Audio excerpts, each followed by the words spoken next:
Whether you've got a drift car, a show car, a jacked up truck, or just a really nice daily, there's always one way you can make it have that next level of style. Throw some underglow on that bad boy.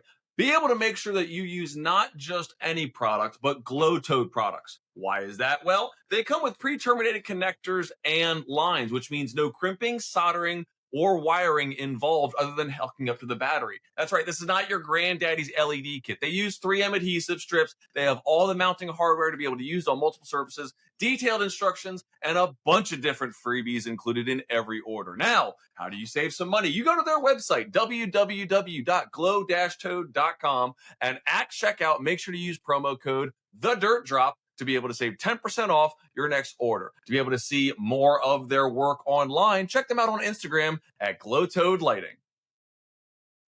What is going on, everybody? My name is Christopher, and I am the host of The Dirt Drop, all things grassroots drifting and everything from pro drivers, company owners, everything in between to be able to make sure you are the most informed about our sport. My guest today is somebody who has really not just made an impact on the drifting culture as it would be, but is also a phenomenal driver to have risen to the ranks all the way to his rookie pro season this year. That's right, ladies and gentlemen. I am talking about from the Pacific Northwest, the one, the only drift wizard, Mr. Andy Haitley. How you doing, brother? Hi. Hi, I'm Andy. I like to party. Fantastic. Hey, that is true on and off the track. So, Yep. for those of my viewers that are not aware, who is Andy Haitley and how did he get started in drifting? I am Andy Haitley, first of all. I think there's a few of them across the world. Actually, one of them, my buddy from Australia, his name is Andy Haitley. He drifts a Safiro over there. Kind of interesting that I have a doppelganger in Australia that also drifts. 2 four-door Andy Haitley drivers. Yeah, right. Yeah. No, I got started basically in the hills just to the left of me right now. I'm at the base of the Santa Monica Mountains. Grew up out in Malibu, California. So taking friends home from school meant awesome canyon drives like all the time. So just fell in love with driving itself. I was big into skateboarding before that. That was my life in the late 1990s, so and early 2000s. And kind of once I got my license, kind of realized how much I enjoy driving and being behind the wheel. And, it was just kind of training, I guess, before I knew that, that I wanted to make this something more than just a fun hobby, that I would do. And picked up a 350Z in, let's see, it was March of 2003. Actually, no, sorry, November of 2003. Picked up the 350Z. I drove a Nissan Xterra before that. And the Xterra was lowered. I had 255s all around on 18s, and I had a Rancho adjustable suspension on it. So it was like the air adjustable suspension, so I could push this little button and it would stiffen up really nice to where it would handle really well through the canyons. And then I'd take all the air out of it, and you wouldn't get that like jumble going down the freeway. So just sort of fell in love with driving and loved the way it felt to slide a car around. In the Xterra, I didn't know what a differential was back then, so it was open diff, so I was just one wheel wonder everywhere, unless it was raining, and then I could get it a little bit sideways. But just kind of grew up loving driving, and actually found out drifting was a motorsport. Let's see, this was probably 2001, maybe 2002, before I got the 350Z, reading Sport Compact Car about the JIC suspension S13 that, who drove that? A couple people drove it. There was one guy who drove it in FD, and I forget his last name, but I think his first name was Brian. And the silver, purple, yellow one? It was like white with the JIC logos on the side. This was early drifting. And okay. They were talking about how, he was downshifting from third to second, while he was sideways. And this was when I had my Xterra that was an automatic. And I was like, I could barely drive stick at the time. My dad had a Porsche 356 replica that's like a VW bug chassis, basically. So I learned how to drive stick on that. And I just couldn't fathom the fact that he was shifting while sideways. I was like, this is just insane. I also didn't know that there was like drift events that I could just show up to and drive. There was Drift Day back then, and what was the other one? Was Club Loose, basically on the East Coast, and those were the only two places that really did any sort of drifting in the United States at the time. I was serious about getting onto the track, and about let's see, that was probably 19 when I had the 350Z. I took it out to Buttonwillow Raceway to a Speed Ventures event or something like that, where it was open track day thing, and that was on the West Loop. And I was noticing that over on the East Loop, Drift Day was having a little thing going on. So I was like looking at that, and I was like, that's where I need to be.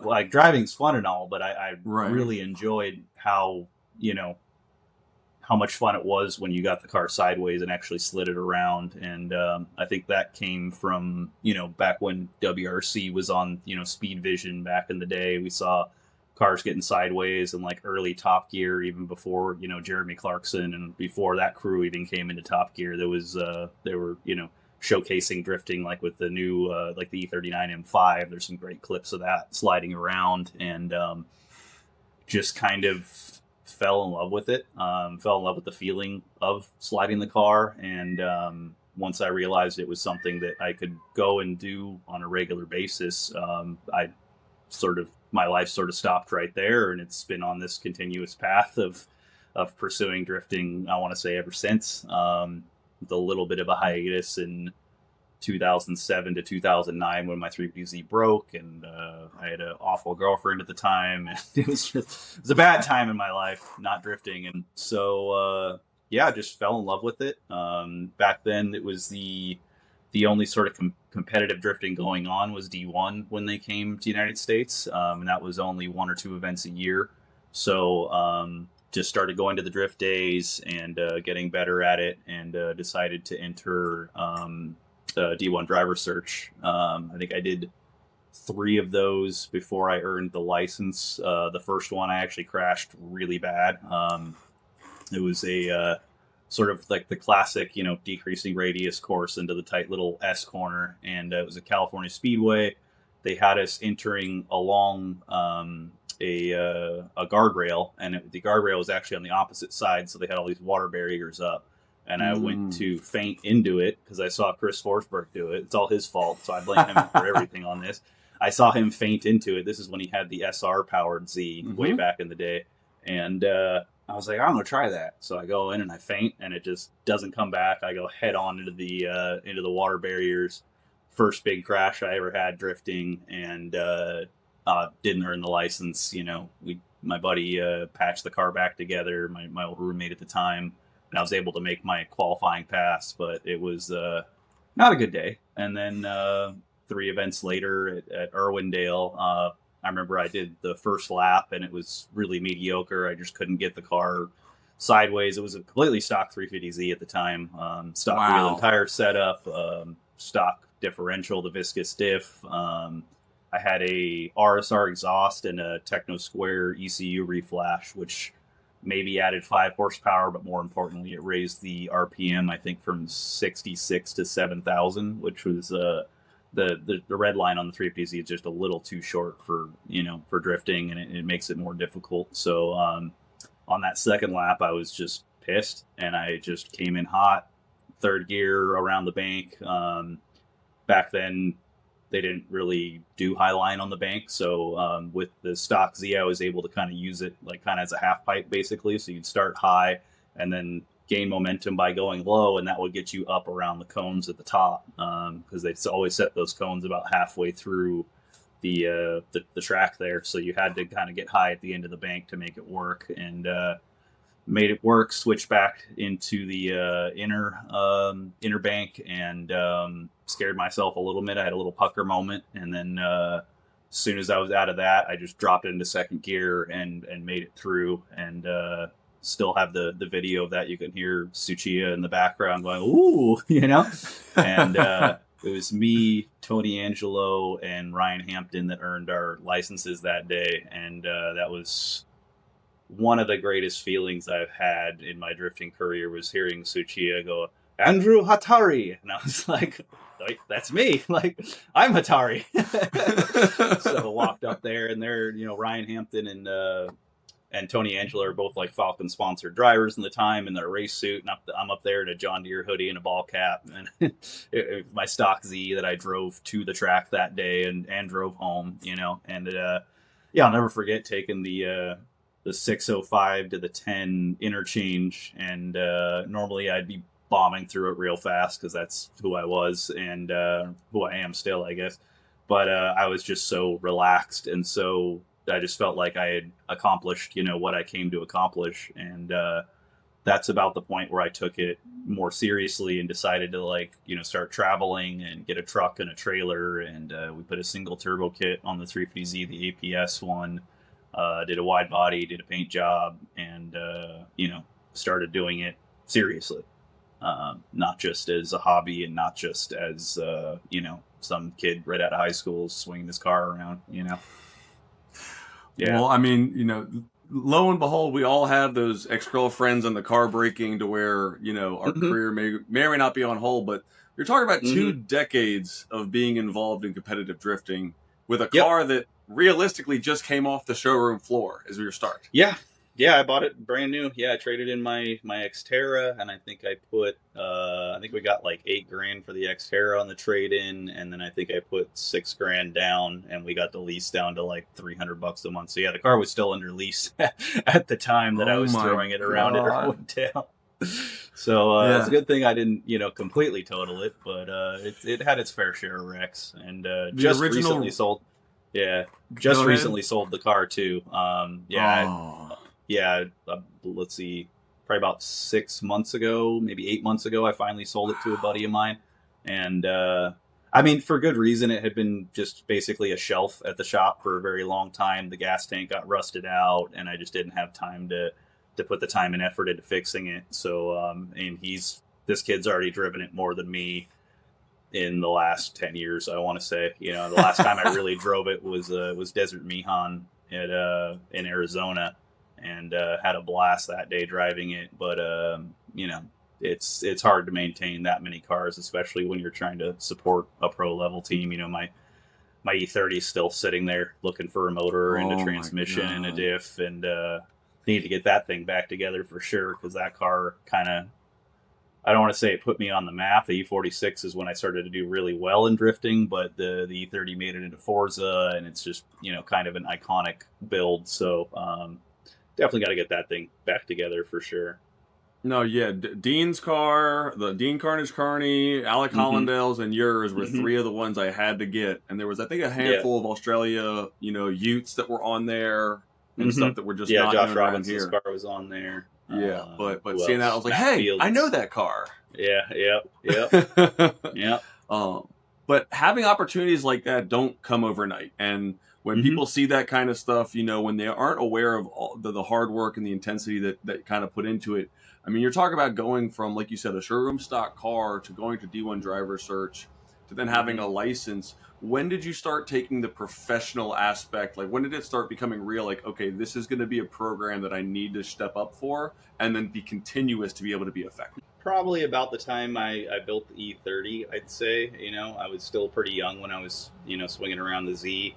And once I built the E30, I sort of took things more seriously. Like when I had the Z, I was bringing a tiny little toolkit, and not a whole lot of spare parts. And with the E30, I kind of developed the program to the point where, like, all right, we know what's going to break, we know what to bring.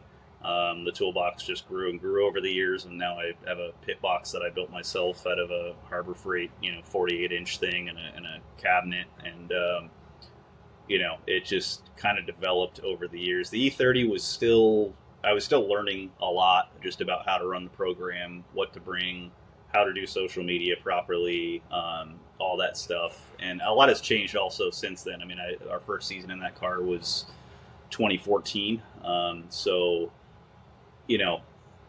Social media wasn't on the same level. I remember I didn't even have an Instagram at the time when I first started that season, and my buddy Ross, who was managing me at the time, he's like, dude, you need to have an Instagram. And I was like, why? Like, I have Facebook. Like, what's the difference? Like, I can post pictures here, I can post pictures there, like, now you could probably say that about TikTok, but I still don't have a TikTok. So, um, yeah, just following the changes. And my sort of forte has always been video. Since my skateboarding days, I had a VX2000 that we'd film all sorts of stuff on. Nice. Plug that into my mom's computer with the FireWire, and download what's on the tape to digital, and do the editing in Final Cut Pro, and kind of learned all that stuff there. And that sort of segued into me, once Instagram became more video, dominant, I'd say, after TikTok came out, and they saw that, this sort of quick swipe, video type algorithm was the best thing, since sliced bread, apparently, to these social media companies. That's when my Instagram started to do better and better. And that's when I started to kind of, open up my weirdness a little bit, because I am a weird dude and I post really weird reels. It's not like anything else you're going to see from any other professional driver, and just about any series, that's on a professional level.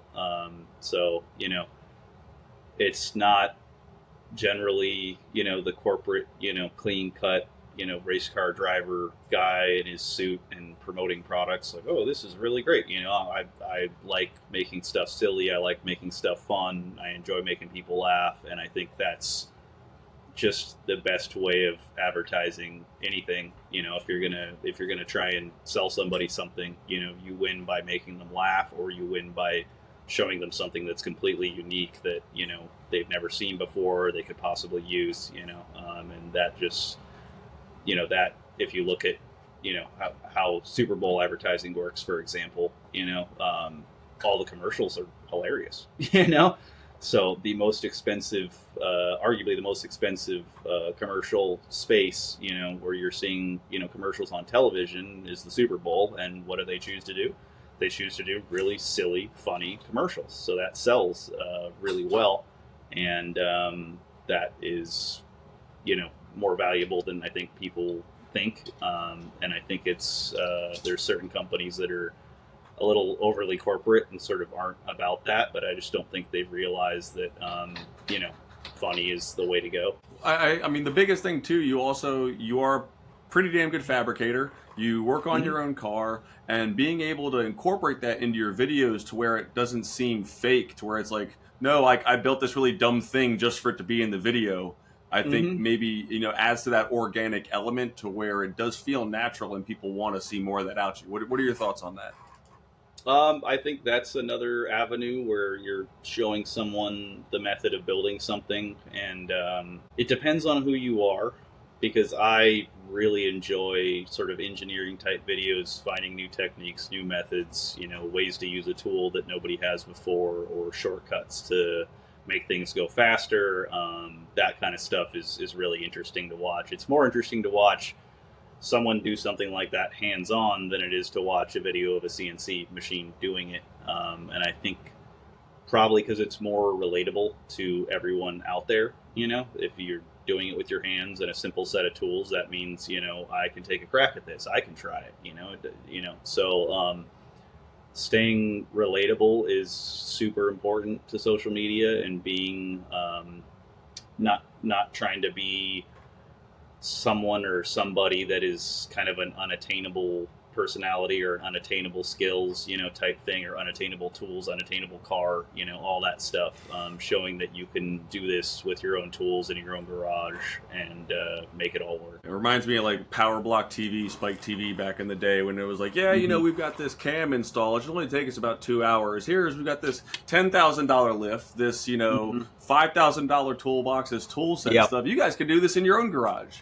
It's bro. I mean, if I invest 10 grand into stuff before I even start the job, I will say, with your videos though, with the relatable content, you have a very unique personality, but that isn't just in your videos. It's also on track, and that's seen through your driving. You have a very aggressive driving style. Where did that come from? Like, that wasn't just in the Z. How did that grow into your style? It's a good question, because when I started, if you were 5 car lengths away at the beginning of a run and you ended up 3 car lengths away, that was considered, a dominating the other driver. You Did know, good. so like adapting to that over the years, I want to say, has been difficult because you're kind of watching it all progress. You know, and same thing that I've watched in like the world of skateboarding. You know, when you know, a board slide down a handrail is, you know, pretty awesome when I was growing up, and now you watch skateboarding and these dudes are doing it, you know, switch, heel flip, board slide, you know, big spin out type thing, and you're just like, it's just looking more and more like Tony Hawk's Pro Skater every day. So adapting to that is difficult. I remember, you know, when Angle kits came on the game, and you know, people weren't just using, you know, taking their steering stops out or putting rack spacers on. You know, people that are actually designing kits to do that, and you know, hydraulic handbrakes coming in. You know, there's certain things that are kind of undeniable, and you have to see that early on and hop on it and sort of readjust your driving style around that, because yeah, it's changed a whole lot over the years, no doubt about it. Just go watch, you know, some old option videos and listen to them freaking out over cars that are, you know, 20 feet away from each other. Oh my God, they're so close, you know, like it's so different than it is now. You know, and yeah, it's, you know, you just got to raise that aggression level. And I've always considered myself not that aggressive of a driver. I'd say in the lead, I'm pretty aggressive. But in the chase, I've definitely struggled with not being aggressive enough over the years. Kind of had our best runs of the week. I mean, of my probably of my whole career with Odie, you know, last weekend, you know, and getting the one more time with him and all that, and just being able to push that little extra further. And a lot of that has to do with who you're driving with, you know. In Pro-Am and Pro Spec, you know, you could get away with, you know, not maintaining a whole lot of proximity because you just sort of let the other guy make his mistakes, you know, and as long as you didn't make any major mistakes and your lead runs were clean, you know, you usually came out with the win. And, you know, that proof is in the pudding. I mean, taking, you know, third place in 2022 and second place overall in 2023.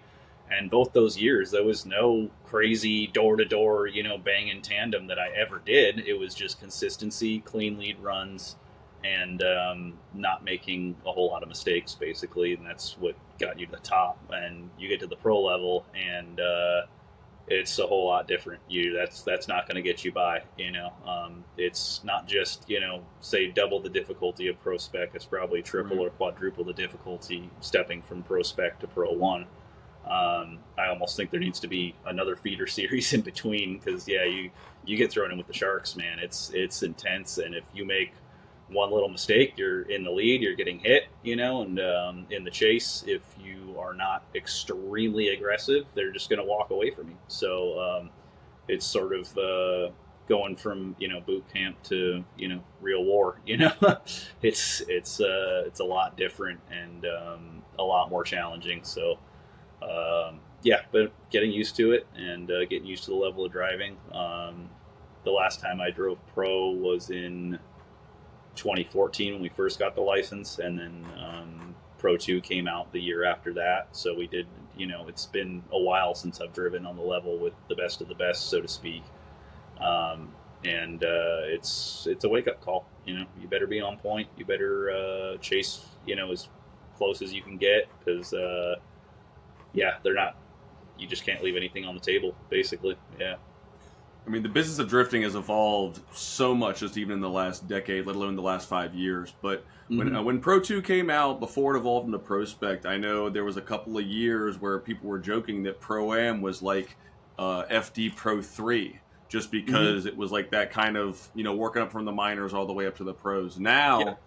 I mean, you've got guys winning Pro-Am in, I'd say, mildly modded Corvettes, now having to go to Pro Spec in pro cars that are running 255s because they run double duty.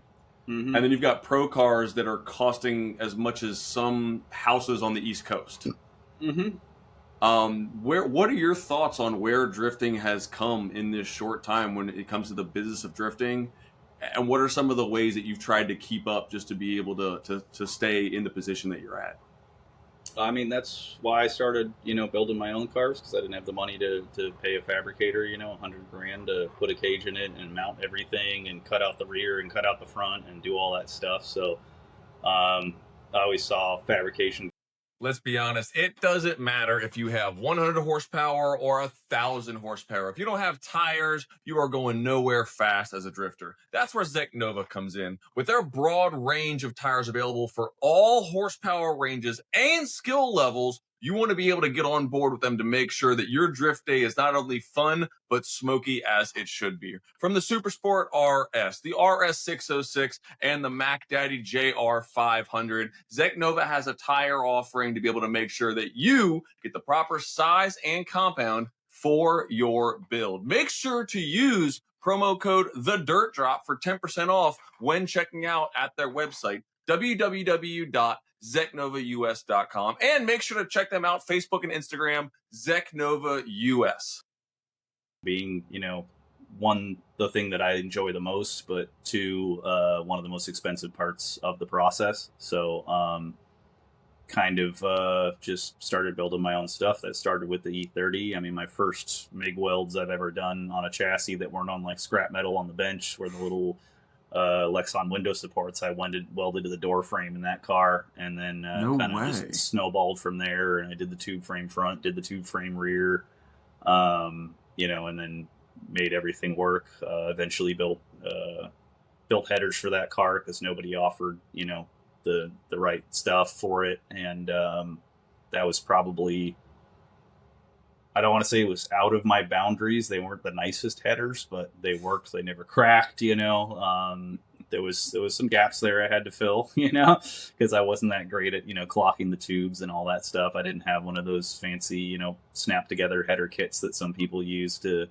make headers. So, and a lot of that just came from sort of instinct, when I put it all together. I was like, before I welded them, I'm like, this collector's gonna move a lot, once I start putting heat into all these different areas of it. So I built a little standoff, drilled some holes in my welding table, bolted the headers to it, welded the collector to the standoff with a really big, couple tack welds, and then was able to weld it up proper. And that was, a lot of this stuff is not taught. You can't expect someone to teach you everything. A lot of this stuff you just got to figure out, trial and error by yourself.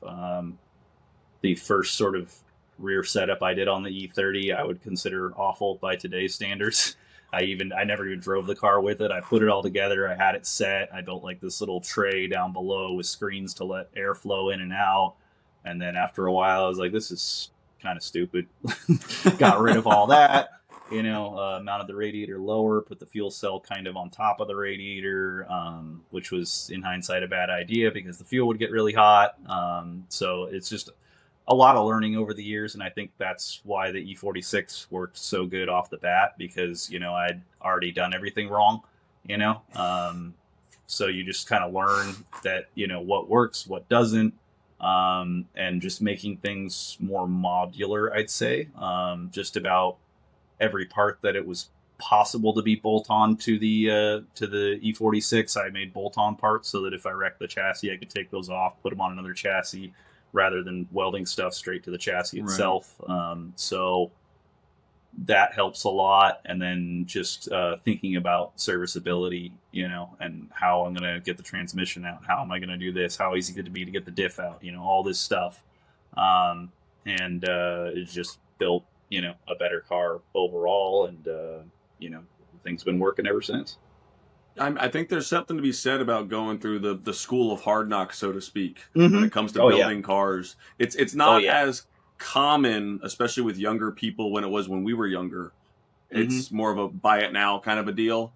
But do you think that gives you and your team an advantage if you were to, say, have like a big hit or something, to where like you've touched every millimeter of that car, to where when it does come to putting hands on, you have a little bit more of an advantage? Yeah, because I know everything and anything about that car. I put everything together. The only things that I didn't do on the car were, build the engine and do the wiring, essentially.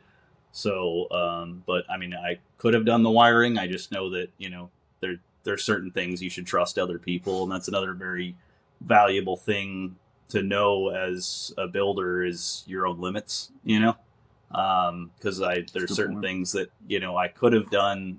Say like the tube frame trailing arms that I built for the E30. Like, yes, I could have done that, but I went to my buddy Gary at Design Craft Fab, excellent fabricator, one of the best that I know.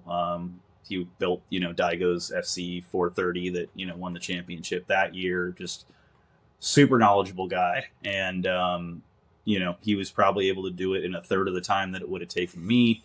And he had all the knowledge about how to do it properly. So we did it, together at his shop and knocked it out. And with his guidance, they came out, perfect the first time. Pretty perfect the first time. We built a second set because they cracked actually near the adjuster. But and then same thing with wiring. Yes, I could wire the car. Is it going to come out as good as someone that just all they do is wires cars? No.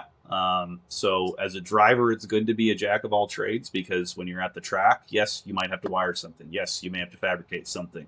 You may have to diagnose something. There's all sorts of things you might need to do. So having a little bit of knowledge from every single part of it is good, but you end up being, what is it? Jack of all trades, master of none. Master of none, yeah. So that's kind of where I'm at, but I think that's a good place to be at when I'm in my position, because you can sort of figure anything out, or at least have enough knowledge to attempt to figure it out. If you don't know anything about wiring, don't know anything about power, ground, signal wire, how that all works, how CAN bus works, all that stuff. If you don't know anything about it, you're lost. But if you know a little bit, that'll go a long way. Same thing with, fabrication. I've been fabricating for years. I'm still nowhere near as good as Gary or as good as my crew chief, Curtis. But I can lay a bead, I can figure stuff out. I can notch some tube. I can put a cage in a car. I can fix my front end. I can, weld the tab here, weld the tab there, work a lathe, all that stuff. So it's good to know all that, but you have to realize that you're never going to be as good as someone that does that every single day, and they focus on that one aspect of building cars, basically. Absolutely. Yes, I could probably build an engine, but I'm not going to build it as good as my guy Jeff Ginter, who built my engine. Who also he builds Terrible Herbst off-road trucks engine. He builds Vaughn's off-road engines. Mm-hmm. Ton of knowledge of the Baja 500, Baja 1000. And speaking of which, like, if you're looking for an engine builder, go to Jeff Ginter. But if you can't go to him, go to someone who builds off-road trucks, because those things take more abuse than any other thing on the planet. There's dust, there's dirt, which is similar to tire debris that's coming at you. They have to run, 24 hours straight through whoops, varying load conditions, huge tires, constant RPM. Oh yeah. And they run like constant, like they'll be at 250 for that whole 250 water temp for like that whole 24 hours. No they'll just way. Yeah, they run them hot, like 230, 250. That's like nothing to them. That's just the name of the game, and they'll run 1,000 miles like that, straight, no breaks, So it's even on a better level than I'd say, like, having someone who was experienced in circle track or NASCAR, because NASCAR is endurance. It is a long running thing, but they're not worried about low end torque. They're not worried about response. They're just constant, foot to the floor, wide open throttle. And that's different. That's just a different environment than what we have in drifting. We're on and off throttle all the time. There's varying degrees of load based on pavement, based on tire wear, based on clutch kicks, all this stuff. So I think that's the best sort of style of engine package that you should be looking at is long range off-road trucks. Yeah. I think you're the first person to ever bring that up, but it makes so much sense just because of exactly like you said.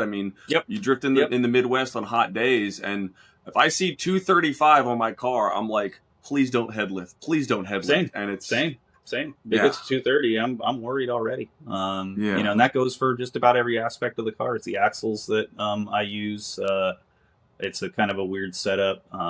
It's a Chrysler Sebring hub that's a 33 spline, so it takes the Porsche 935 stub axle, and then I'm building axles myself with just parts that I buy at an off-road shop. Basically, I can go down to Car Check Off-Road or Four Wheel Parts, pick up axle shafts, pick up some MP. Oh god damn it, what do they call them on the end? The stub shafts. CVs. Oh Yeah, yeah, yeah, yeah, yeah, yeah. yeah. This constant velocity joints. Mm-hmm. So pick up CVs, and they sell the axle shafts in varying degrees of length by half inch. And if I need an axle, I can literally. What time is it? 4 o'clock. I wouldn't make it today, but if I needed one, I could go down tomorrow, pick up all the parts I need, and build an axle and have it done by tomorrow, rather than waiting a week for some other axle supplier to build it and ship it to me. And that's what we've been running on the E46 since day one. Zero failures, knock on wood. But yeah, nothing has gone wrong with that, and it's just off the shelf, parts. And then same thing with like power steering. Our power steering setup from Radial Dynamics. They primarily do Baja 1000 trucks. I think the top 3 or top 5, maybe 3 out of the top 5, something like that. They had quite a few trucks this year that finished, top up on the box basically. No way. Yeah, they do rock crawling. They build Jeez. stuff for monster trucks. So I mean, you're talking about huge loads on the steering system that we don't see. So if you're looking Right. for reliability, those are the dudes who you should be talking to. And same thing with like Master of Trades. That's all they do. They make power steering pumps. They make reservoirs. They make filters. That's all they do. That's all they sell. And if I ever have an issue, they are literally the gurus of power steering. So I just put in a call to Eric at Radial Dynamics, and he tells us everything we need to know. Super good dudes. They actually came out to Jersey this year, and we're hanging out, talking to other drivers. And yeah, hopefully we'll see them, more in the scene. Trying to get them to do something for the Jay-Z boys as well, so that they can make everything work. I think they just might make a bracket for the engine that supports the LS power steering pumps. I think that'd be the easiest thing to do. But yeah, if you're searching for reliability, man, look at those off-road dudes that are doing 1,000 miles across the desert. There's no harsher environment in the world of motorsports. Nothing really. We'll look at Toyota Gazoo. I mean, they're pulling so much from their drag racing technology with Friedrich's car and with Ryan, and Stefan Papadakis, world-renowned drag racer, driver, team owner, and you're talking what, 1,100 horsepower out of a 4-cylinder. Yep. I mean, just the science that has come, like I said, these last couple of years. You don't realize that on your first year or something of drifting. So, I guess what I'm trying to say is you don't know what you don't know. So what were some of the things that you started to realize that you needed to learn how to do from day one that were like, okay, this is important. I need to learn how to do this when it comes to drifting.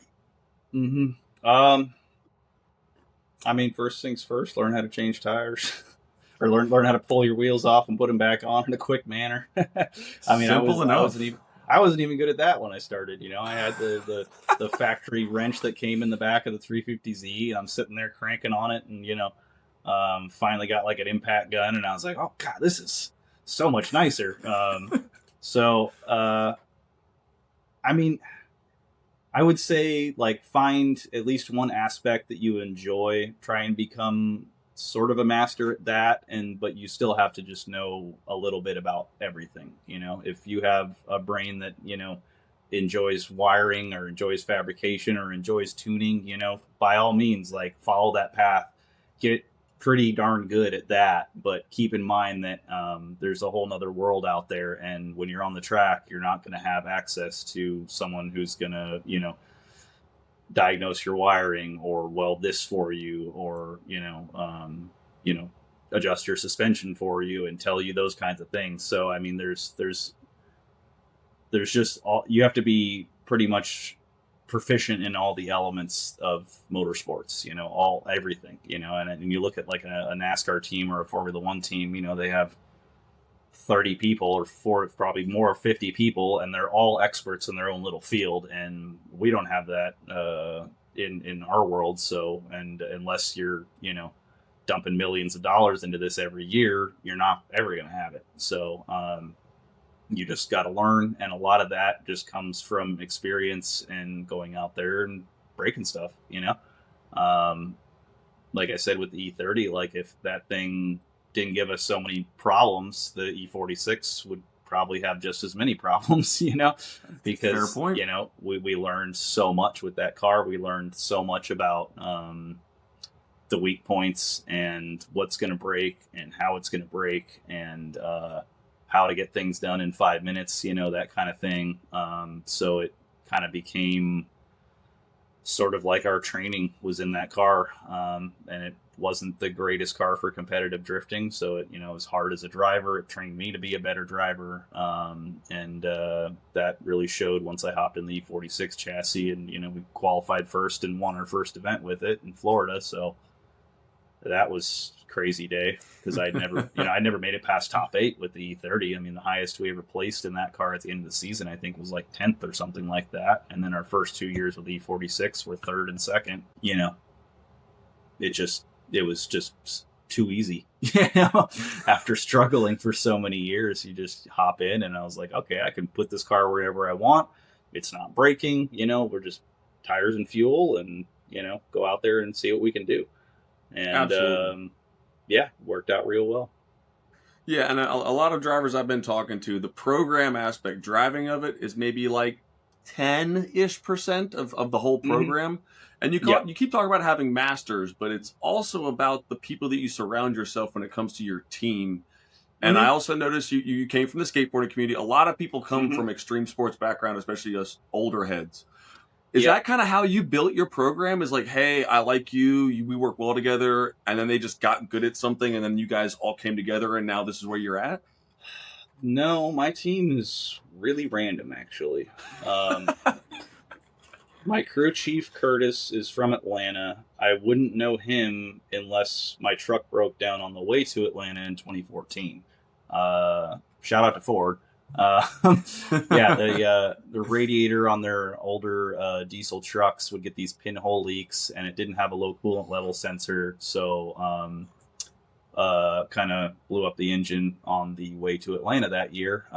Shout out to Aaron Lucy for coming to rescue me. He came and picked me up, towed my trailer up the rest of the way to Atlanta, and I was basically stuck in Atlanta. I had my dog at the time, so I couldn't fly back. I couldn't drive back. I was stuck there, I think, for 2.5 months, maybe 3 months. No way. Yeah, yeah. Well, I think it ended up being 3 months overall, but that was after Jersey. So I think it was a good 3 weeks before they even decided that the truck wouldn't be covered under warranty.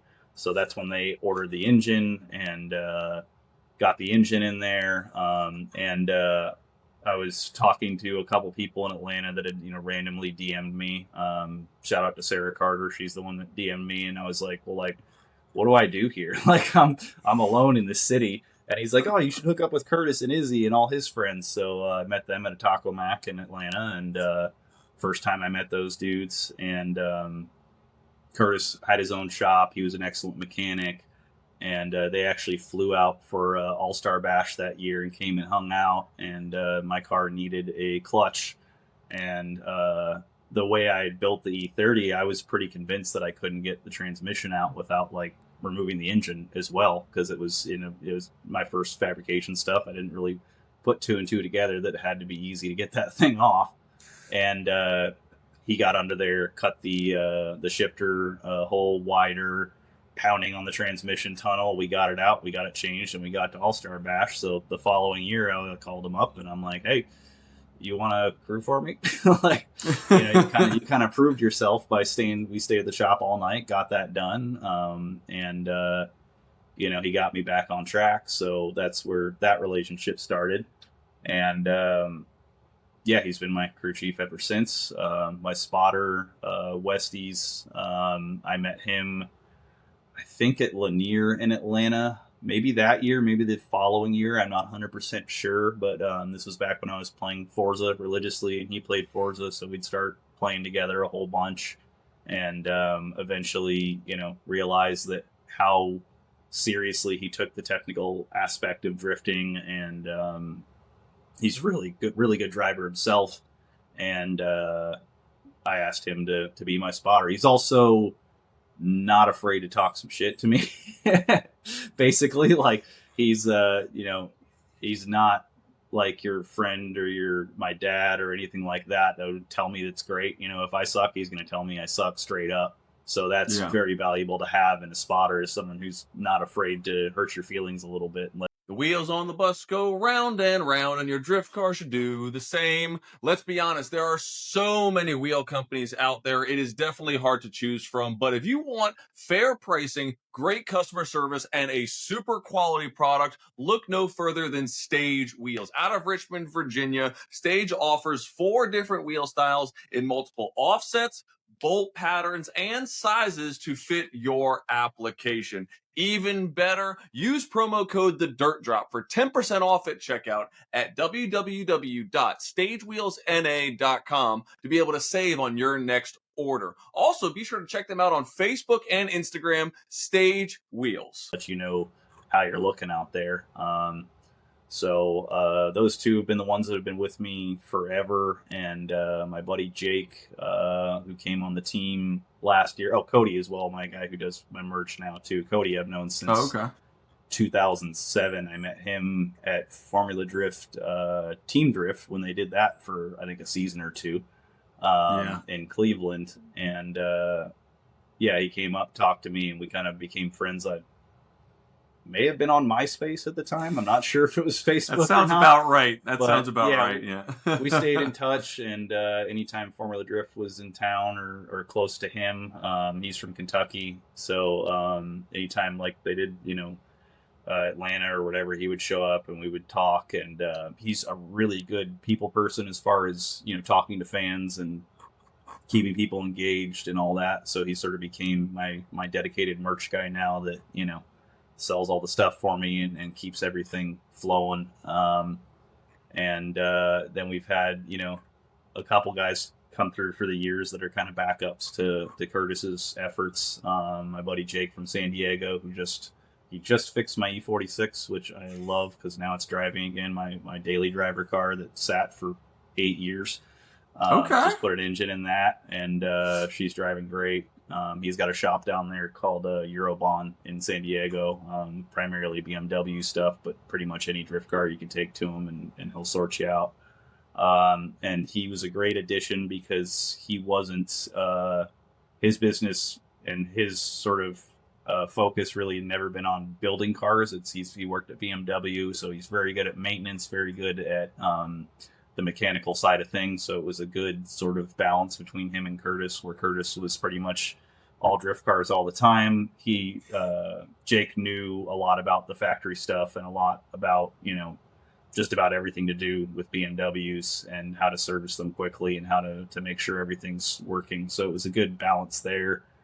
He had to take this year off because his shop is expensive to rent, and he's really got to get a lot of work done there. So no hate there. He's an awesome dude, and did an excellent job with my car recently. So now we have a friend of his on the team, Brian, who's been with us only 2 events so far because Jake showed up to Atlanta and Long Beach. And Brian's doing a great job. He's got a boat sort of mechanic business, works on boats. I think he's going to start working for Jake here soon at his shop. But Nice. Excellent mechanical sense. He fits right in.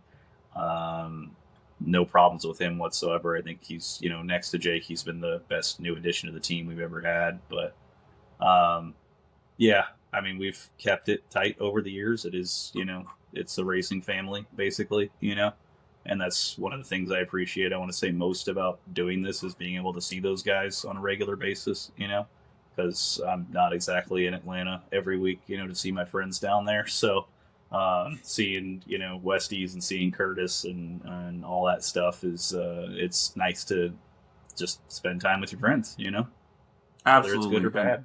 Yeah. Well, and you know, I was about to say the highs, the lows, the traveling. I mean, really, just you guys are just stuck together, and you got to tolerate each other for better or for worse for a week at a time sometimes. Yep. And you got to learn to enjoy the time, even when it goes horribly wrong. You know, I've driven to Orlando from LA before. You know, you're talking, you know, 3,500 or 3,000 miles or whatever to get there.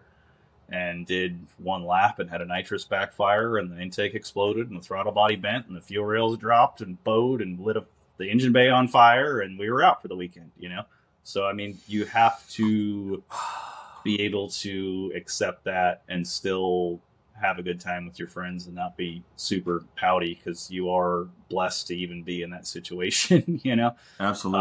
And I've been bad about that before in my life, and I've been getting better and better at it over the years. The E30 was definitely a good training aspect in that sense too, because it trained me to deal with the fact that, hey, we drove all the way here and got 2 laps, and that's all we're going to get. And if you don't have some strong willpower, that's going to really bother you, and you're going to be out really early. You got to be willing to fail to make it. I think that's one of the things that skateboarding taught me was the fact that I could try this trick 1,000 times and I might not land it. There's just a chance that I'm not going to be able to do it. So and while constantly being embarrassed by the random people around you pointing and laughing because they don't understand skateboarding. Like, why is this guy throwing himself down a set of stairs 100 times in a row? And like, got used to that. And there's no shame in failure when you're trying to do something great. So Well, the analogy to that is you go to your first drift event ever thinking you're going to be James Dean, and you go to huck your stocky 46 BMW at a corner, and you immediately spin out, or you run over a cone or something, and then you may do it 2 or 3 times, and you keep spinning, and if you don't have anyone to lean on or anything to look at, you're like, you get that frustration. So I think teaching that humility early on is really important to understand. It's about the marathon, not the sprint. Yeah, you got to learn that, or you're not going to be in here for a long time. I've seen a lot of drivers sort of come and go over the years that potentially could have been great drivers, but they just burn themselves out, or they don't have the willpower to kind of accept failure over and over and over again for that one brief moment of happiness that you get when you do well. And to me, that's all worth it. That's all I need. I mean, our sport is getting younger. It's apparent on the pro level. It's apparent through the sim and even on track. Do you think there's a level of maturity that some of these older drivers are able to bring to kind of, be okay with some of that kind of stuff versus a 16-year-old who may have been simming since he was 12 and then he gets in a real car and then gets frustrated? Do you think, I mean, pros and cons, where's your head at? Well, with the sim stuff, I think, kids have a much better start. And also, I mean, it's sort of the analogy to that is like the 5-minute mile. There was a time where, we didn't believe that any human could run a 5-minute mile. And then one guy did it. And then the record was broken 3 or 4 times in the same year. So once people see the level at which, you're doing these things, they realize, hey, I can do that. And then they try it and then they're able to do it. So I think these kids are starting on a higher level, than we were, because, back in the day, 5 car lengths away, that was close tandems, Yeah, it's great that they're starting. We're seeing the next generation come up in this world of, hydraulic handbrakes, angle kits, door-to-door tandems, all this stuff that is now the standard, that wasn't when I started this stuff. So to even consider themselves good, they have to do what they see is good, as good driving. So, when you're watching all these videos of all these cars door to door and, 800 horsepower, 1,000 horsepower, that becomes, the standard. So if you're not on that level, then you are not, I don't want to say you're not good enough, but you're not where you want to be, which you would think would be discouraging, but it's complete opposite. You see guys that are, just figuring stuff out. I mean, Heroa, for example, Brandon Sorensen. I mean, Pat Mordaunt was the first one that was super young. Ken Gucci was super young when he got into it. He started drifting at like 15 Cam or 14 Sorensen, or 13. he's going to be coming up. Like, he's going to be very good. Like, I have like high hopes for that kid because he has the aggression, he has the car. What he hasn't learned to do yet is to kind of dial back the aggression. But it's better to be able to dial it back than to try and bring it out. So Right. I'm in the sense where I'm trying to bring out my aggression, and that kid, he's driving at 10 tenths all the time, and that's a good thing. I mean, that's how you learn to drive at 10 tenths all the time. You know, it's, you got to be able to go out there and experiment and figure things out. And I think that kid's going to be the next level. Hiroa definitely has already shown us that, you know, the next level is coming, and Cam's going to be right there with him, I think, in a few years. Yeah. Well, it's nice that they're both, one's in pro, one's in pro spec, just to be able to kind of see Mm-hmm. how they do against their fellow competitors of, Mm-hmm. I would say, similar skill level, because they're there Yep. for that reason. Yep. Yep. And just to be able to show that, I mean, shit, 13-year-old Cam going up against 47 or 42-year-old Rudy Mm-hmm. Hansen, and Mm-hmm. it's two banging battles. Like, once you get them in Yep. the car, you wouldn't know who's who. Yep. Yep. Yep. Yep. When it comes to West Coast versus East Coast, and it's not just about Mm-hmm. rapping, it's not just about this kind of stuff. You're able to experience both because of you're not just your team, but how much you've been able to Mm-hmm. go back and forth. Yep. Pros and cons, West Coast drifting versus East Coast drifting. I've heard a lot, but I want to hear from someone who's experienced both. It's hard to say. I want to say the skill level is about equivalent. You know, if you're looking at, you know, top drivers and let's say hot pit or top drift from back in the day, East Coast has, you know, US drift. They have, you know, club loose. There's a lot of great drivers. The club loose guys, they party way harder as far as like close tandems and party trains and stuff like that. I every time I've gone to like the, you know, Sunday, you know, bro down event, it's mind boggling to see like that many cars driving that well. Nobody's making mistakes. It's really impressive. I haven't spent enough time like watching, you know, East Coast Pro-Am style events. But I've watched a lot of hot pit and top drift and all that stuff over the years, Vegas drift. And there's good drivers in each. Yeah, it's hard to say. I wouldn't say one is better. They're both very different, and it's nice to meet people from both aspects of both different worlds because they're all about the same stuff. Even meeting people from around the world that do this, you know, we all have a common goal, you know, whether we speak the same language or not, or whether we're, you know, from the East Coast or from the West Coast or from the Midwest. Yeah, there's some really good dudes in the Midwest too. Lone Star has some killer drivers as well. Lone Star is slept on by people who don't understand how deep the drifting community goes outside of F1. Yeah, and it's not nearly as well known as I'd say, you know, the West Coast guys or the East Coast guys are. And we've had, you know, equivalent, you know, pros come out of all parts of the country, you know. The Drift Indy, that's another one out of the Midwest. It used to Yep. be, and then you Yep. had MDU, Midwest Drift Union, back Mhm. in the day. Mm-hmm. Yep. Yep. So there's a lot of good drivers all over. That's the interesting thing that I've seen over the years is the fact that, you know, when I started this, there was, you know, 20 or 30 guys in the US that were capable of being a professional drifter, and now there's literally hundreds, just not a lot of them that can put it all together and get a program going and have the money to get out there and do it. And I think that's like the main thing holding people back is it's not the skill level. I mean, when you watch, you know, Club Loose guys doing tandems, or you watch, you know, Lone Star, or you watch guys at Hot Pit, you know, they're all incredible drivers. There's no doubt about that. It's just, you know, the general skill level and the amount of good drivers is just mind boggling today, because, you know, you could go pretty much anywhere in the U.S. and within 100 miles there's some shredder, you know, with whatever car he's got. You know, it's easy to find now. Yeah, and I mean, even just 15 years ago, just the amount of tracks, opportunities, drift days, I mean, everything to be able to help grow the sport, I think, is being positive. Social media is a huge help for that. You do fantastic on yours, like you were saying. Thanks. There is a downside to social media, I think, because I mean, people are like to hide behind the internet and hide behind the screen. Grassroots drifting is no different. The BMX and skate Mm-hmm. park scene, no different as well. I've seen people talk Mm-hmm. mad trash on that.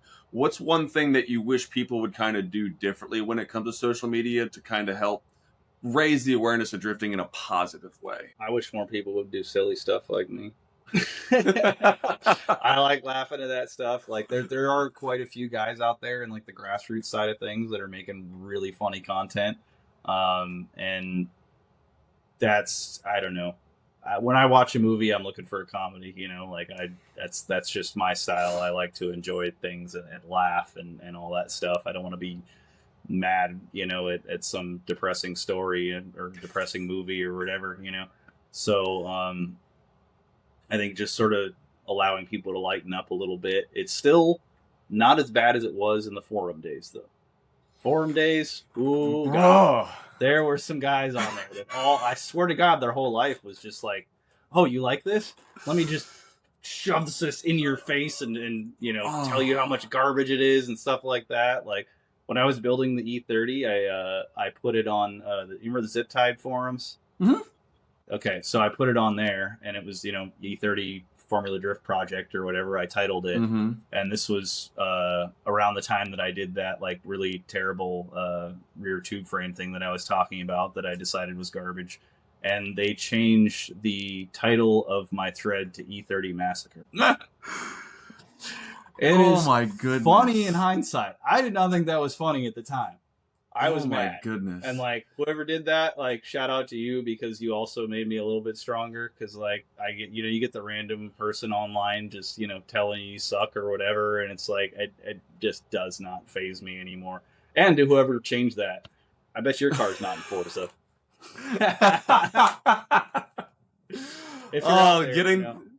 Getting the last laugh. Well, I mean, even like so the amount of forums that there were so few drifting forums.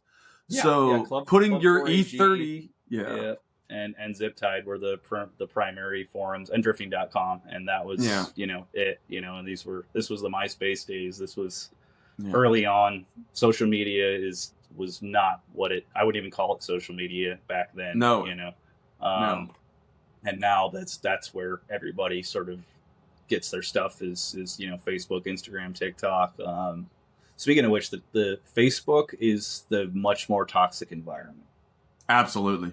By a long shot. Like, by a long shot. Like, I'll post a video on Instagram, you know, and I'll get, you know, either no derogatory or bad comments or maybe one, you know, and on Facebook, it's like 25% of them are just people just, drifting is stupid, or, you know, like I posted the one, like, how does it feel when you lose power steering at Long Beach or whatever? Mm-hmm. And I did the Workaholics guys, I almost died, that thing. And like, these people are on there like, what, you have power steering? Like, learn how to drive like a man. Like, blah, blah, blah. I've been driving my car without power steering forever. And it's like, well, you don't understand the difference. Like, if you have a manual rack, like, yes, it's not that bad if you have smaller tires. We have 255s on the front.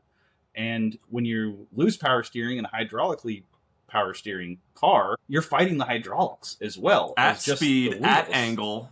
Yeah. Like, you not only have to fight the steering wheel to turn, but you're also forcing fluid back up to the pump, back through the rack every time you turn the wheel. Like, when you lose power steering in a pro drift car, like, that wheel is locked, like, really locked. Like, it's hard to bring it back. It's dangerous. Like, y'all can talk your smack or whatever, but like, y'all just don't get it. So I don't even mess with them really for the most part. Every once in a while, someone will get to me and I'll clap back at them just because I have a really snazzy comment. But it's usually, I like to do it in a funny way. So if I can clap back and it's a you know, it's like a heckling situation, like you get at like a comedy club or whatever, then I clap back. But if it's something that's just like, you know, not worth my time, then it's not worth my time. But if I can find a joke in there, I'm gonna use it. That's big of you, because I mean, some people they'll go and read the comments and then take each one to heart. And I mean, that's the downfall of a couple of companies, Water Cooled Industries. I mean, a couple of people that just don't understand you represent a brand, and all your sponsors see what you post on social media. Yep. And just like a pro sports player, you could go from greatness to zero in a matter of 24 hours. Yep. Yep. Yep. Is that something again that, with these drifters being younger? I mean, I'm all supporting. Like, I got a 16-year-old that I mentor, and he is Mm-hmm. fantastic, but he's still a 16-year-old boy. Mm-hmm. And is there a way to be able to kind of help coach and mentor some of these younger drifters of, I would say, the drift etiquette and just the how to be Mm-hmm. able to maybe just not necessarily be an adult, but just be a little bit more mature to be able to take it more seriously? Mm-hmm. I would say that would come from actually going to, competition series or getting out on track and failing and kind of having your ass handed to you, so to speak. Um, that'll humble you pretty darn quick. And I mean, I could see that kind of stuff happening in the future. I feel like that has more to do with their own personal personality, how they were raised, and how they, became a 16-year-old, so to speak, rather than trying to change them. Because I've Right. always been pretty humble through skateboarding and all this stuff. I was, one of the best skaters in my town, but I would have never said it back then. I would have never gone up and told someone, "Oh, I'm better than you," like that type of thing. Like it's not who I am. It's never been who I am. I enjoy being good at something and letting the results that I have speak for themselves. So I think that's the best way to approach it. But I think, yes, I think it's going to be, if someone has that sort of pompous, personality about them, it's going to be hard to work that out of them. I think that might just take a couple of years, and and that's happened a few years. A couple drivers have had that attitude, over the years, and eventually they grow up and they're not so bad anymore. So like, it's I think it just takes time, and it yeah, and I think it has more to do with them as a human being rather than their skill level or whatever they got going on in the car or around drifting. I feel like if they were a bowler, they'd still be the same person. It doesn't matter what they're doing, they're still going to be, if they're going to be a jerk about it, they're going to be a jerk about it, and that's fine. Just don't be a jerk to me. Yeah. Well, you watch Lorette doing these interviews, and Mm-hmm. I only bring it up just because even at the pro level, when these guys are battling out for thousands of Mm-hmm. dollars, respect is there across the board, and you guys just want Mm-hmm. to see each other succeed. So I Yep. think that's something that if maybe people saw more of, because there's only so much time to Mm-hmm. talk to you guys in that, from 16 to the finals. Do Yep. you enjoy interacting with your fans? Is that something? I know some drivers are a little bit shyer, Mm-hmm. some drivers are 100% into it. Where do you fall on the scale? I love it. I get a little bit of like imposter syndrome, when people are like really excited to meet me. I'm like, I'm just a guy, like, I'm just a weird dude from LA, and I like driving, and I'm here now. I'm no different than you or anyone else here. Um, but I really do enjoy it. Especially, since I started doing the Drift Wizard stuff, that's where I kind of like, you know, it helped out the imposter syndrome because they're not excited to meet me. They're excited to meet the Drift Wizard, and those are two different people. So it's a lot easier for me to separate that from that. And I think I've only been recognized in public, I want to say 2 or 3 times.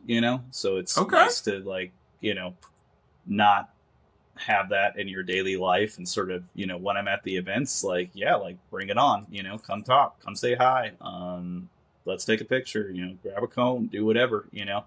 But I could see how people would get movie stars or whatever would get annoyed with that everywhere you go. But yeah, when you get recognized once or twice a year, it's pretty nice to meet someone in public. I was walking through the market the other day, and this kid he just goes, "Is that Andy Haley?" And I'm like, "Wait a minute, like, who is this guy?" And he's like, "Is that really you?" And I was like, "Yeah, man." He's like, "Oh, I'm a huge fan. Like, let me get a selfie," like that kind of stuff. And I was like, "Oh, this is great." Um, but yeah, I'm all about it. I love it. It's nice to. I really enjoy when people just tell me they love my videos, because I put a lot of effort into them, and I'm editing here just about every single day and going through footage and going through random YouTube stuff on YouTube, funny clips from movies or whatever, and trying to make stuff work, or sitting here and brainstorming ideas that I could shoot with the Drift Wizard or with, other silly stuff at the shop. So that I really enjoy, because I work hard at that, and I like to, have them, complement something that, I'm working pretty hard at doing. So, yeah, I'm all about it.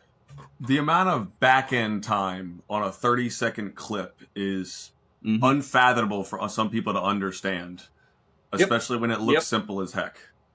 Yep. No, I'll spend 30 minutes, an hour editing, something that's 30 seconds, depending on the easy stuff, is just, if I'm doing a whole run or whatever, but even that takes some effort to switch it to vertical footage and, get your keyframes up and slide the camera left and right to keep the car in frame and all that stuff. So, yeah, there's a whole lot of work to it. And recently I haven't been shooting a lot at my shop because my car's, once I started doing pro, the car is on the East Coast primarily for most of the year and not there. So it's harder to create content at the shop without the car. And Right. I believe that content kind of centers around, the sponsors and everyone who's helping me with the car. So I always try and highlight that, or at least get their logo in there or whatever.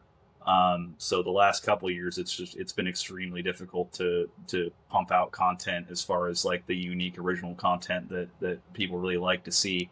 So I've resorted to a lot of, finding clips from movies or whatever and trying to relate that to whatever happened, at the event.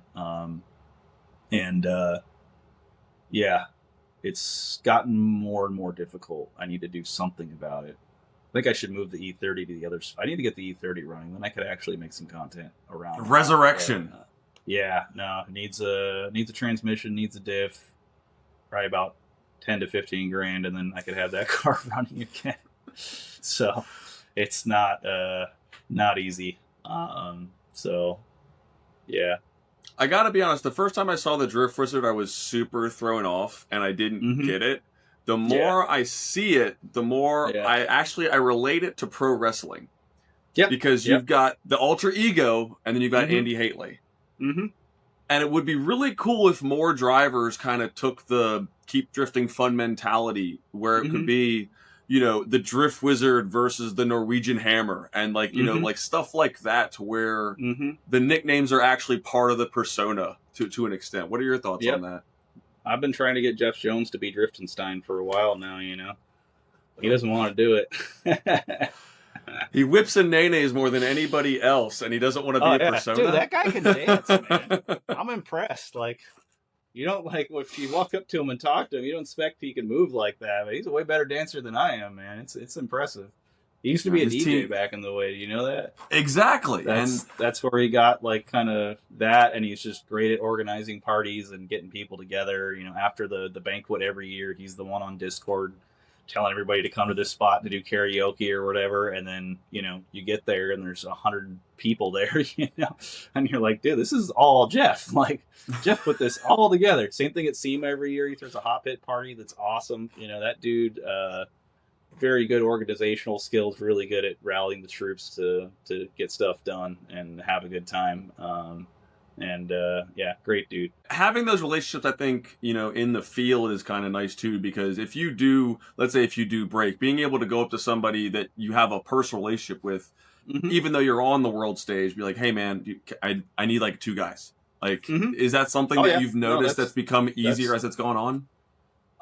No, it's kind of always been like that. Unfortunately, not much has changed over the years. I mean, we've borrowed parts from all sorts of pro teams. I've had RTR take my diff back to North Carolina to give it to Rick over at RTS to rebuild. So that spreads all over the place. You're not going to see any RTR guys coming to help me, on my car probably, because that is, or the Toyota team for that example. They are the most professional team. They do have, factory backing, and I understand that, but if I needed, a welder, or I needed some nuts and bolts or whatever, they're gonna hand it right over. And we've never had a problem with that over the years. Steph's helped us out with stuff. Like I said, RTR took the diff back. We're constantly borrowing, Tanner OC Mobile alignment that's on Odie's team to come and align the car. Even right before a battle with him. And I've lent out my MIG welder at the track more than I've ever used it. It's not. There's nothing about that that is not friendly, and I think that's what a lot of people don't understand from the outside that don't really like professional drifting or super into grassroots. Like, y'all understand, it's the same thing. Like, we are out here having fun with our friends. We're helping each other out. Nobody's mad when they lose. Nobody's like, maybe they'll be a little bit upset with the decision or whatever, but it's never a hostile environment, and it's not like Right. other forms of motorsports.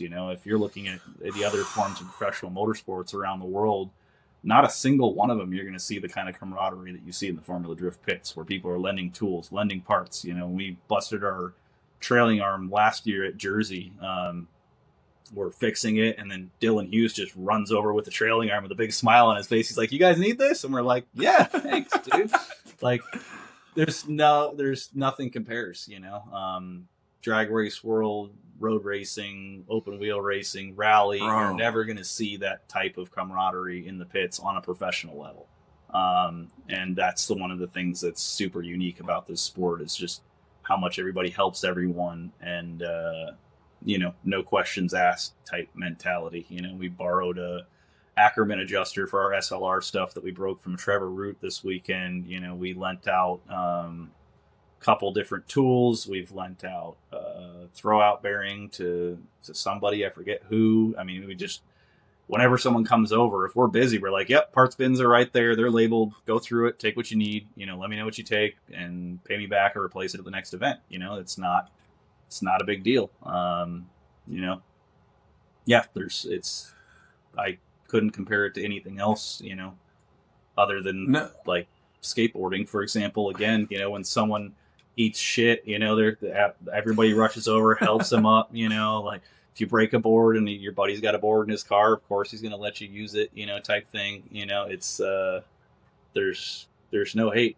There's just, good friends having a good time in this weird little traveling circus that we do. Absolutely. No, and then the grassroots stuff it's nice to see it's alive and well in the pro. You mentioned something I do want to touch on quickly, even though it's pro related. So when professional drifting started, factory backing was one of the hugest things. You had the big three. I mean, you had you had even Pontiac was in the mix to be able to have these sponsorships. It was a pretty big lull was there for a little while. Well, I mean, you had Hubinet and stuff like that. Yep. Obviously, Ford. But there was a lull there for a while, and now we are seeing that the factory stuff in the last 3 to 4-ish years become more involved. Is this something that you feel it can help the grassroots community in any way, or is this just a way to grow professional drifting? It's a good question. Because I know they do offer like the drift days at some of these events, sponsored by Ford, and you've got like Travis Reeder was out there whipping, and took Jared on a ride, and I know Kelsey Rawlings, she goes to Barrett Jackson and does the Mopar experience and is whipping Chargers and Challengers around, but does it help the grassroots side of things? I'd say it helps in the sense that the car companies are still building, rear-wheel drive, gas-powered cars that are capable of drifting, like the FRS, for example, or the Mustang with its, weird little handbrake, drift brake, or whatever they put in there, that kind of thing you would have never seen in the past. You are right about the lull. I mean, Pontiac was in it, Mopar was in it. We've seen all that with a lot of tire manufacturers as well, coming and going over the years. I mean, we had BFG for a while. There was, quite a few tire manufacturers there at a minute. And it's very expensive for the tire guys. It's also very expensive for the manufacturers if they're giving out cars and funding the programs like they are with Ford and Toyota. But I don't think they use the assets properly, if that makes any sense. If you look at Toyota, for now example, you have, Kangushi and Frederick Osbo, they're putting him in commercials and stuff like that. And you have to use these drivers in the right way to sell your product. There's only so much that we can do with Formula Drift fans. But if you put drifting cars in a commercial, you have a much wider audience that says, "Hey, like, that's really cool. Like, look at these cars going sideways. I've never seen that before," type thing. Same mentality I had the first time I saw it. So you have that opportunity there, and I don't think they were using it to their advantage enough in the beginning. I think it's a lot easier to do that nowadays because of social media, because of online advertising on YouTube or whatever. Shooting a TV style commercial is extremely expensive, So for them to take their asset and, put on this gamble that like, hey, like if we use this guy for this commercial, like, is that going to sell us cars or not type thing, whereas now you can create a piece of content for, a percent of the price that it costs to make a, full-fledged television commercial. And you can use that for YouTube or use that for Instagram or Facebook or whatever, or all of them, and it doesn't Yeah. have to be at that same level of production quality that you would see, for something that would end up on television or in a magazine or whatever, Well, the first thing that comes to mind is, I know you remember this, when Vaughn Gittin Jr. campaigned the release of the new retro Ford Mustang in Japan. Mm-hmm. That was one of their biggest things. And you talk to people that were around drifting in that time, how many people Mm-hmm. actually remember any footage, anything they saw, without having to dig deep, and the reach just wasn't there. Meanwhile, now you can Yeah. shoot Academy Award movies on your iPhone 16. Yep. Yep. Yep. So the cost has come down a lot for high quality content, and you have a lot of sort of user created content that is just as enticing to the right audiences as your super cool Hollywood directed, produced, whatever commercial. Your Avengers movies. Yeah, like you're going to get the same reach with just someone talking to the camera about what they do or what parts they're running or whatever, or making some silly content like I do. There's so much more you can do with such a minimal budget now to get that reach and to make content that can influence a lot of people and get to a lot of people. So it's a lot different nowadays. It makes it a lot easier. That may be the cause of the lull. It may be the fact that they just didn't see a return from it,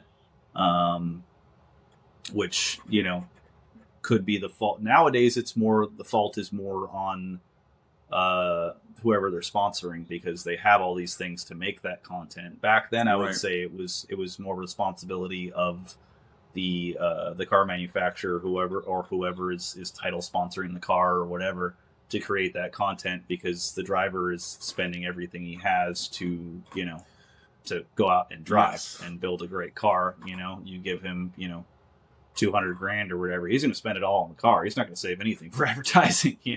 So like that counts a lot. And I think since social media has become the dominant way to get people's attention these days, I think they're realizing that yes, we need to put some money aside for this. Yes, we do need to advertise in this way, and we need to use our assets properly.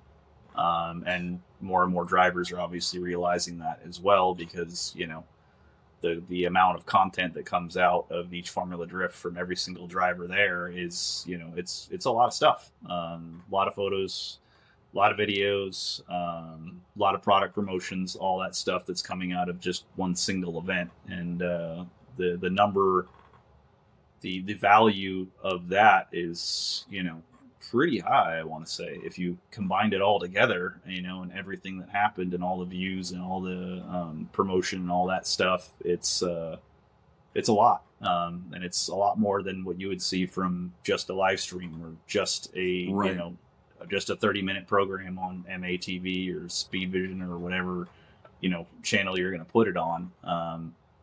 That's one of the things I really do appreciate about Formula Drift, is that they send us all our runs in a Dropbox link, so we have access to all that footage. We're free to use any of that footage, any of the pictures from any event. And there's a lot of motorsports series around the world that don't let the drivers do that.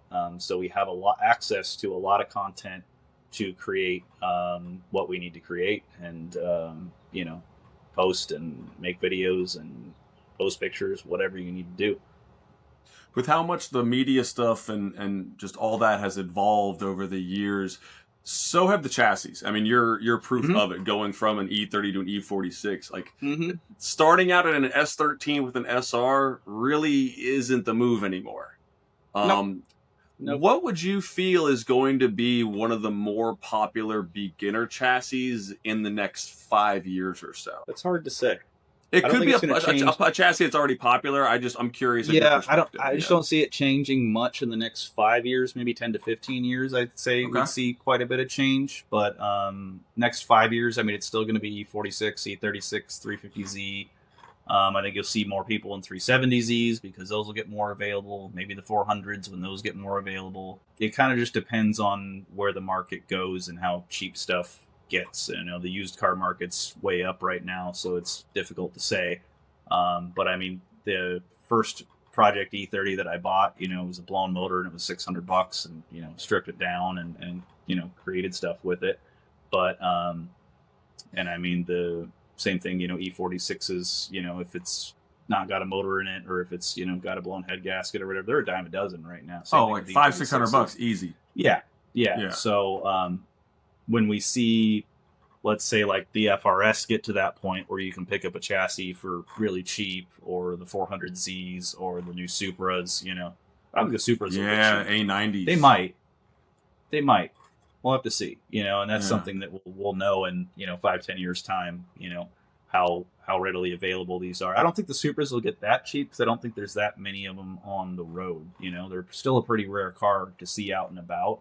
So I mean, that has to do a lot with where the price is going to be at. You know, I mean, they built a lot of E36s, a lot of E46s hit the road, you know, with varying degrees from the, you know, the M3 to wagons to the 325. Mine was originally a 323, you know. And in Europe, you have like the 318, you know, the 316, you know. Yeah, 320. There's just so many of them out and about that sort of allows the price to drop to a comfortable level where you're, you know, not spending too much before you even start the project, you know. And as far as like beginners and getting into it, if you're not building the car, I still think the 350Z is probably one of the best chassis to be in. Just don't put a really loud exhaust on it, please, for the love of God. It does not make the car faster. It does not sound good. I had one myself. I know these things. If you put like a very mild muffler on it and keep the cats, they sound pretty darn good. They sound crispy. They sound nice. Like, don't get rid of your cats. Don't straight pipe that thing. People will hate you for it before you even get to the track. Like, just don't do it. It's like literally the worst sound to ever come out of a car, in my opinion, is just that straight pipe Z. I know, Andy. Loud. I have one. Okay, so can you just? I'm in there, and just it's butt trumpets is what it is. It's just terrible. Yeah. Yeah. Oh my god! Yeah. And I bought it that way for everybody. I bought it that way, and I just don't know how to remuffler it yet. I promise you, I'm working on it. Mild muffler and find some used cats and just keep the cats, you know. And then see how it sounds. But it's not going to make you any faster. It's just going to make people dislike you more at the track. Yes. That's all it's going to do. And if you do have one, please don't rev it for no reason. Yeah, like, dude, it's not cool, man. I'm sorry. They're great cars. Like, it's one of the best beginner cars. I mean, I don't think there's any car off the showroom floor that you could literally drift the Irwindale bank with, you know, other than like, you know, some of the newer Beamers are pretty gnarly, but just an excellent beginner car that you can pick up for pretty cheap. And I mean, you don't even need coilovers or a diff. I mean, if it's got the viscous diff in there, I mean, that's how I earned the D1 license, was, you know, stock wheels and tires, stock coilovers, stock diff. It didn't have a hydro handbrake, you know. I mean, hydros didn't even exist back then. This was absolutely 2005, you know. So we had drift buttons on the handbrake. Yep. Yeah. Those worked pretty well. The Z's handbrake is very short, so like I just put a tube on the end of it and duct taped it to it, and that worked pretty well. But you don't need a whole lot to learn a whole lot, so don't overthink it. And you know, I find it more fun to watch someone, you know, learning how to shred in something that's close to stock that they're having to beat the brakes off of to get it to drift, than to watch some guy, you know, with a pro or pro-am or pro or pro spec level car going out for the first time and super choppy on the throttle inputs and steering wheels going like this, and, you know, grabbing handbrake for no reason. Yeah. Yeah, and grabbing handbrake for no reason in places where they don't need to, you know. I find that much more entertaining when I'm watching someone learn, if they're learning with something that they have to really push the limits to drive. And that teaches you a lot more. It teaches you how to carry momentum. You know, if you're going to carry a wide line, the power is not going to get you there. You know, you have to come in hot, and that teaches you what you need to be doing at, you know, competition level or at pro level.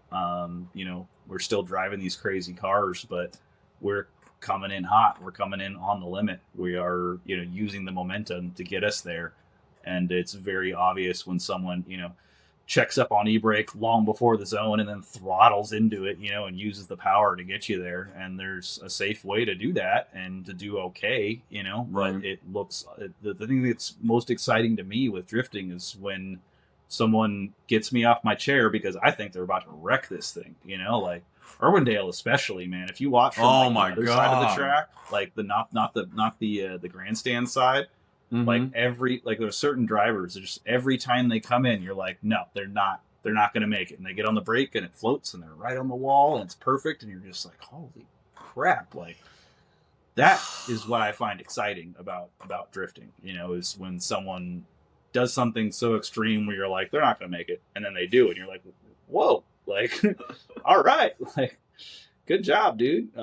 So yeah. It teaches you the right techniques. Yeah.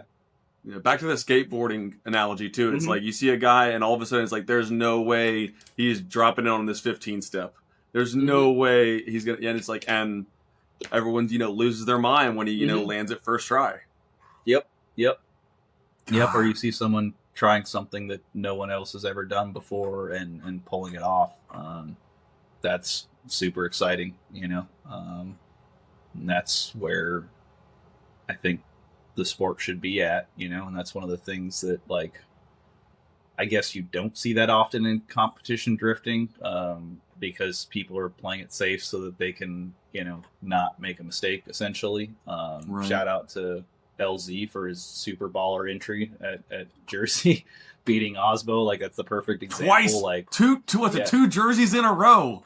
Yeah, like that dude, like, put it all on the line.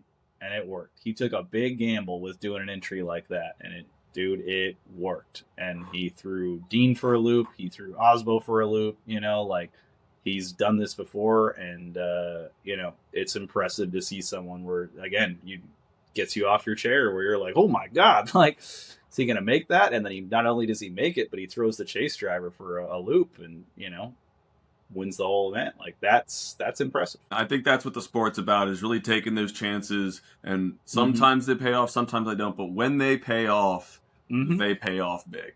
Yep. Starting with the 350Z in your career and ending with it being the car of choice for the new beginners, I think is a great way to wrap this thing up. If you've got any tidbits, words of advice or words of encouragement for grassroots drivers who are just starting, or people that are looking to make that jump from Pro-Am, make themselves have a Pro Spec Pro program, what do you got to say to them? Don't give up. Pretty much. It's not going to happen as fast as you want it to. You know, I've been doing this for 20 years and I'm finally in a car that is, you know, I would consider is now, you know, on a pro level, and we finally got a great tire. We got the Kumo 295 that's kicking ass this year. We were on 275s all last year, so we were at kind of a deficit.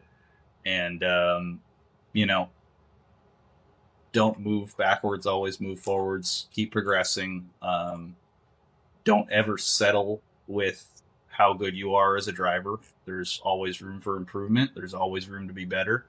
And if you don't improve, the sport will improve without you. You know, all the other drivers will improve. The new drivers will come in, these 16-year-old kids that are just kicking ass, and you better be ready for that, you know, because, you know, it's constantly evolving, and you got to evolve with it and just keep driving.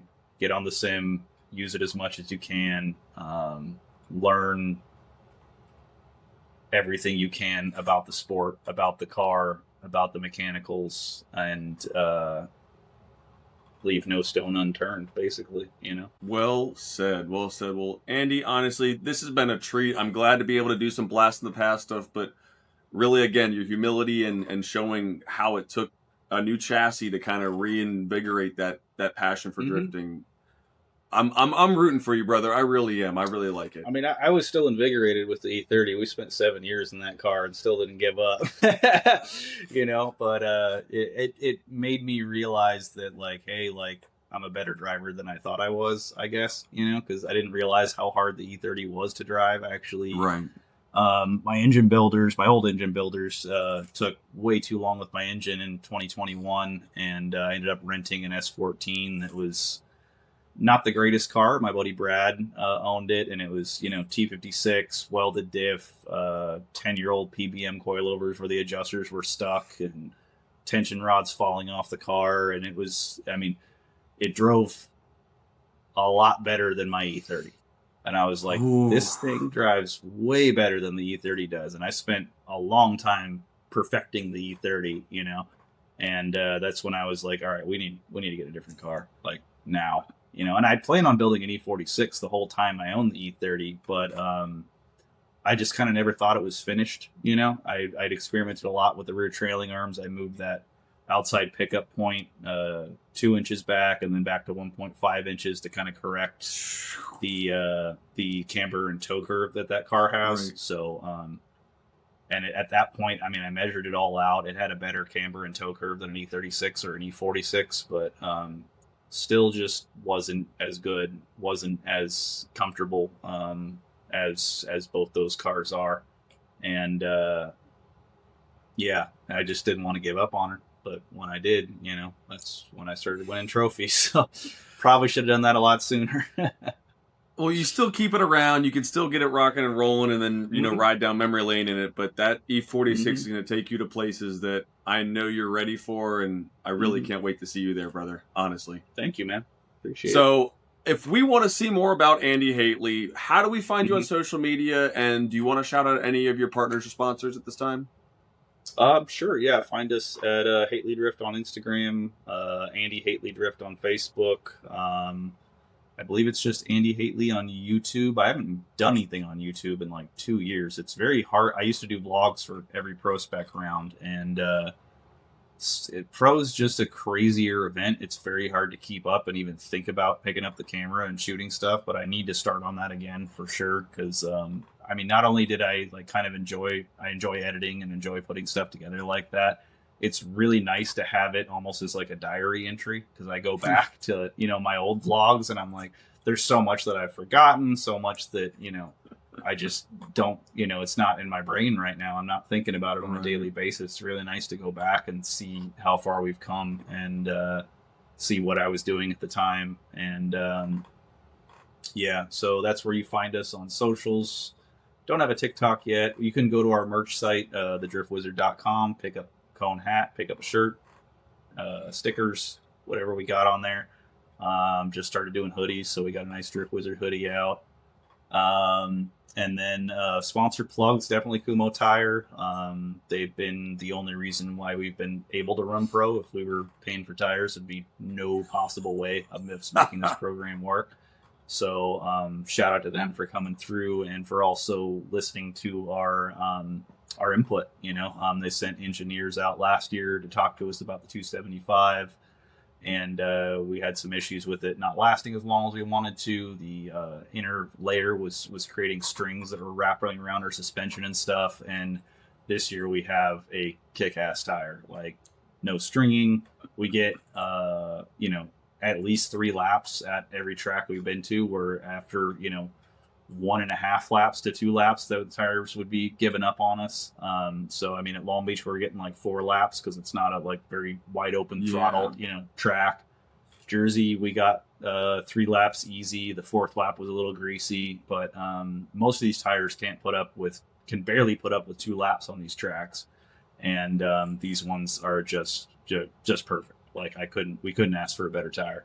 So really big thanks to them for actually, you know, taking our input and trying to give us the best tire we can have for this purpose, for competitive drifting. And then shout out to Evil Auto Works, our title sponsor, and Jeff Jones' title sponsor as well. It's a shop out in Redlands, and if you need anything, give them a call. They do all sorts of stuff from wide body stuff to wheels to exhaust to basic maintenance. So shout out to them, big supporter of our program. Link ECU for giving us a great ECU and helping us with all our tuning issues. I mean, just about every time I'm on the dyno, I'm calling them up. I'm like, why is this doing this? And they're like, oh, press this button. And, oh, okay. So that's great. Shout out to my tuner, Ish Tunes, or what's his, I think it's Ish Tunes. Oh, his name's Ish. So, but yeah, shout out to him for always helping us out. Kansai Wheels for giving us excellent wheels every time we break them. If we've gone through a lot of wheels over the years, we went through 2 in New Jersey, and we already got 2 ready to come out and replace those 2. 2F Performance, making that sweet body kit we got. Lowest bumper on grid for sure. Before we got the 295, the bumper was like 2 fingers off the ground. We had to raise it up a little bit because the car got a crazy rake when we put the 295 on. So now it's like 3 fingers, but still probably the lowest bumper on grid. Great looking kit, and they're awesome to us. SLR Speed makes an excellent angle kit. Same angle kit we ran on the E30 for years and years. So it was nice to be able to adjust from the E30 to the E46 with same steering rack, same angle kit. Felt exactly the same, on the front end wise. So no problems there whatsoever. Who else we got? Jeff Genter Racing Engines, which I mentioned. Radial Dynamics for their awesome power steering stuff. Condor Speed Shop supplying us, our Lexon windows. The Wrap Shop for doing our wraps. They're based in LA, Canoga Park. Probably the best wrap guys I've come across. There's a lot of people that wrap cars that shouldn't be wrapping cars, in my opinion. And these guys, super professional job. They are very busy, but they always find a way to sneak me in there. Who else? Where's my phone? I'm gonna go down the list. I know there's someone important that I'm forgetting. Don't want to get a nasty gram email. No, I'm not gonna name off everybody, but definitely, where is my list? There it is. Oh, anti-gravity batteries. They are awesome. Love their stuff.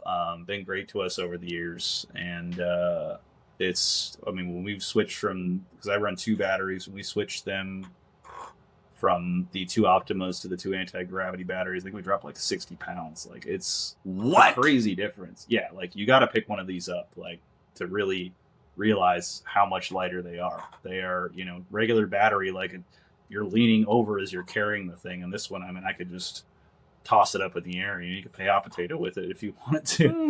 It's super impressive. Sim Magic Extreme Sim Racing for giving us our sim setup.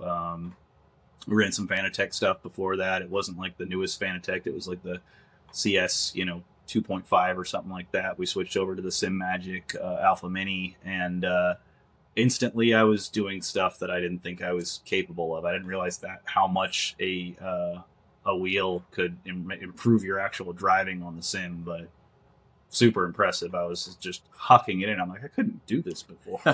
What's going on here? Yeah. So Clutch Masters gave us an awesome clutch. It's a company that just came out. It's a shop. It's a Road Tech. They make an electric jack that we use to jack up our car. So battery powered, you put the battery in there, you press a button, and it just comes right up. That's pretty dope. It's I think we timed it. It was like a 1.5 seconds slower than someone down there, like doing it as fast as they can, so 0 effort. It's like, once I got it, like, now I'm completely spoiled. I will never use anything ever again. Like, it's so nice just to be able to stick that in the car, press the button. You're like, well, how high do you want to go? There you go. Who else we got on here? Stop Tech makes some awesome brakes. They did our whole brake setup. G-Force transmissions. They've been a great addition to the program. They're doing all our rebuilds for free. Nice. What's the important? Oh, Magnuson. Magnuson is the big awesome. old. Yeah, big supporter of our program. We switched over to the larger one, the 2650, this year or last year, and yeah, just they're awesome. It's so nice to be able to pull an intake manifold, basically install another giant intake manifold, and then you're supercharged. There's no easier way to go about it. Yeah, shout out to them. Their factory is actually built. You ever play Tony Hawk's Pro Skater? Mm-hmm. So you remember Skate Street, the level in Yeah.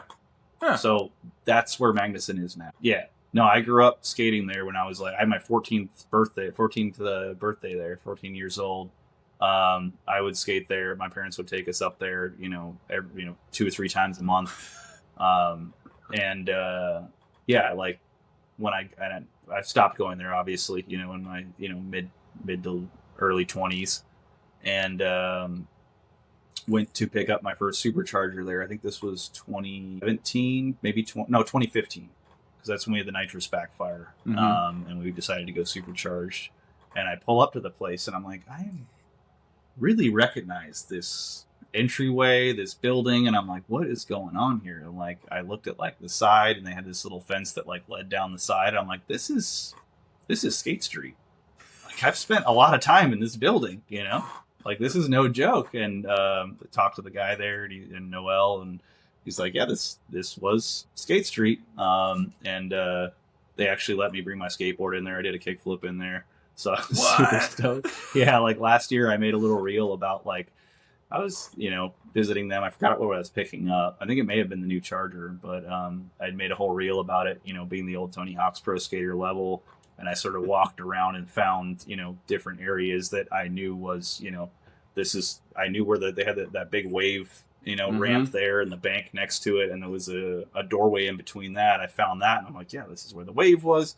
This is where the bank was. That means that weird octagon, pyramid was right over here. There's the back wall that had 2 roll-up doors. That's where the big, huge vert wall was, and knew where everything was. And I mean, I love that park. I spent a lot of time there, did a lot of fun stuff there. And yeah, it's interesting that, now it's one of my sponsors. That's crazy how full circle that gets, and what happens. Just you would never even thought that. Yeah. It was a shocker when I walked in, and I'm like, I know this place. I've been here before.